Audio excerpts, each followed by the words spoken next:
Doctor साहब, क्या स्मृति ईरानी को मालूम है कि ये जो शख्स है, इसके ऊपर जेफरी एप्स्टाइन आइलैंड को में जाने का और कई बार जाने का आरोप लगा है, ये जिसमें कि टीन एज सेक्स के लिए मशहूर था जेफरी एप्स्टाइन, उसको सजा मिली और वो नजरबंद था, बाद में उसकी मौत हो गई, उसको मार दिया गया, इन लोगों ने मरवा दिया हो जो लोग होंगे। तो जेफरी एप्स्टाइन के आइलैंड पे जाने वाला ये शख्स, उनको वो जो ऐड किया जा रहा है कि इतना बड़ा आदमी है, आज मैं उससे मिलने जा रही हूं, और ये जो चार, जो जिसको कहते हैं ना छक्के, चार छक्के उनके साथ खड़े थे जो पिंप होते हैं, मैं तो उन्हें पिंप कह रहा हूं और पूरी जिम्मेदारी से कह रहा हूं कि बेशर्म लोग ये टीवी पर आकर के पैसे लेकर के बिल गेट्स को प्रमोट करने के लिए और तुलसी के माध्यम से ये प्रमोट करो और पूरे लोगों के मन मस्तिष्क को, खासतौर से महिलाओं के मन मस्तिष्क को कब्जा करो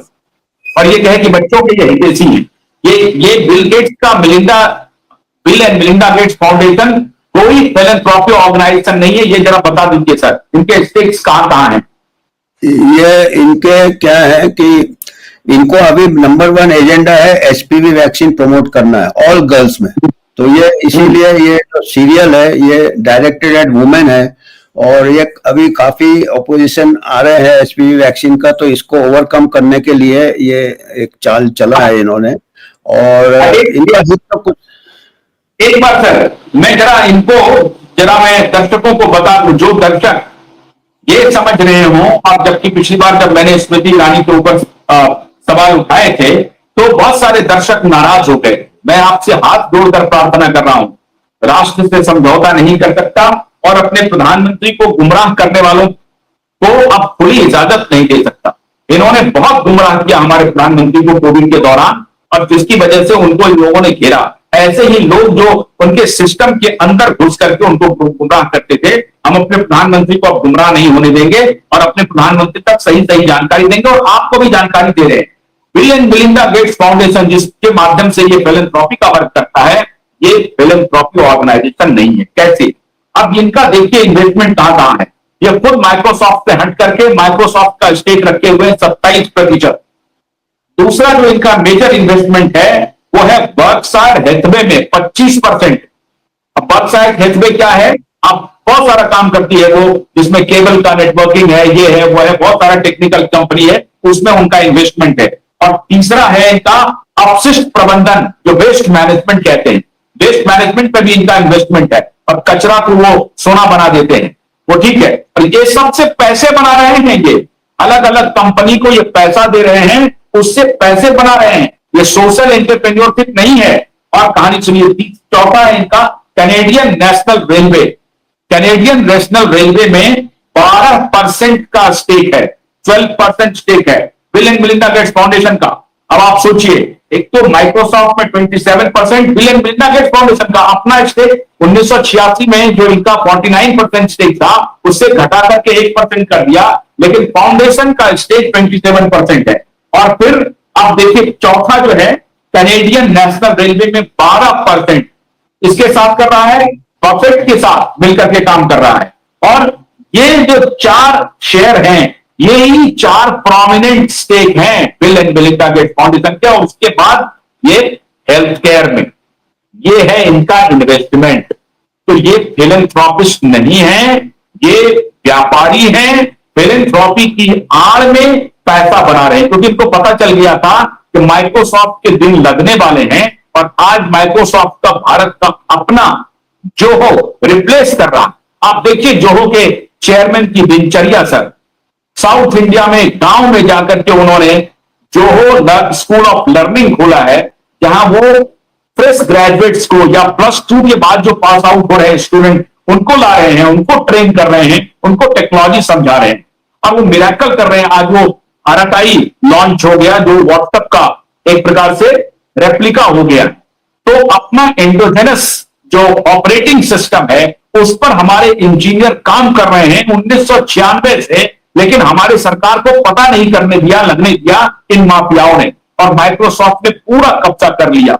हमारे एक एक घर को माइक्रोसॉफ्ट ने कब्जा कर लिया। इसलिए मैं आप सबसे अनुरोध यह भी करूंगा कि जोहो पर शिफ्ट होइए, जोहो को पकड़िए, अपने देश का अपना ऑर्गेनाइजेशन है।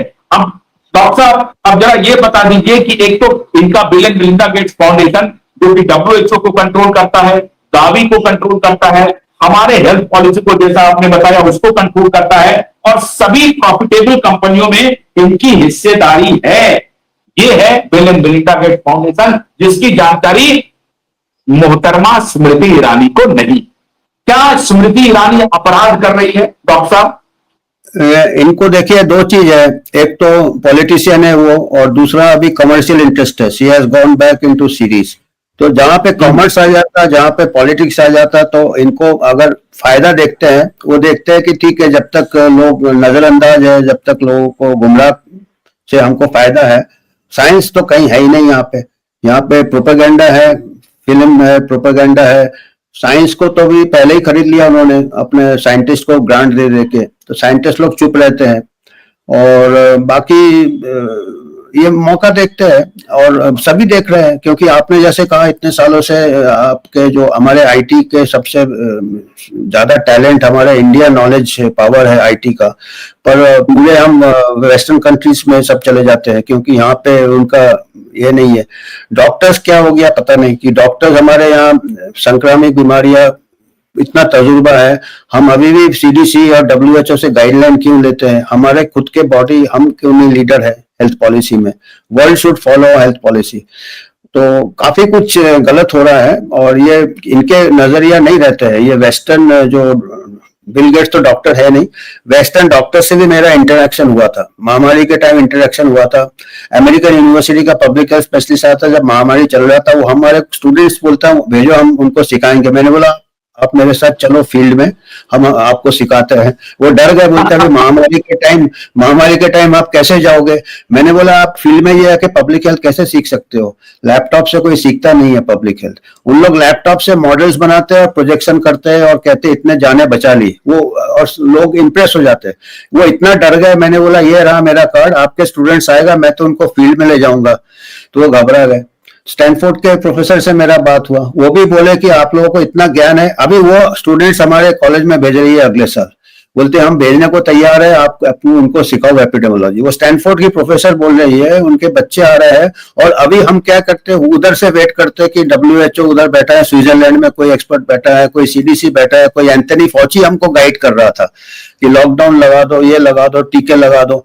बिल गेट्स हमको गाइड कर रहा था, और हमारे लोगों को हम सुनते नहीं है। तो ये प्रॉब्लम है। हमारे पास इतना पोटेंशियल है इंडिया में कि हम एक्चुअली हम लीडर बन सकते हैं पर हम, या तो फिर क्या होता है कि मेरे गेट्स फाउंडेशन तो इतना है कि मेरे कई पहचान के लोग, मेरे स्टूडेंट्स गेट फाउंडेशन में काम करते हैं। इनके कई NGOs है फ्रंट्स, पर जितने NGOs है सबके पीछे गेट्स फाउंडेशन है, और वो हर जगह उन्होंने अपने जरे बैठा लिए है।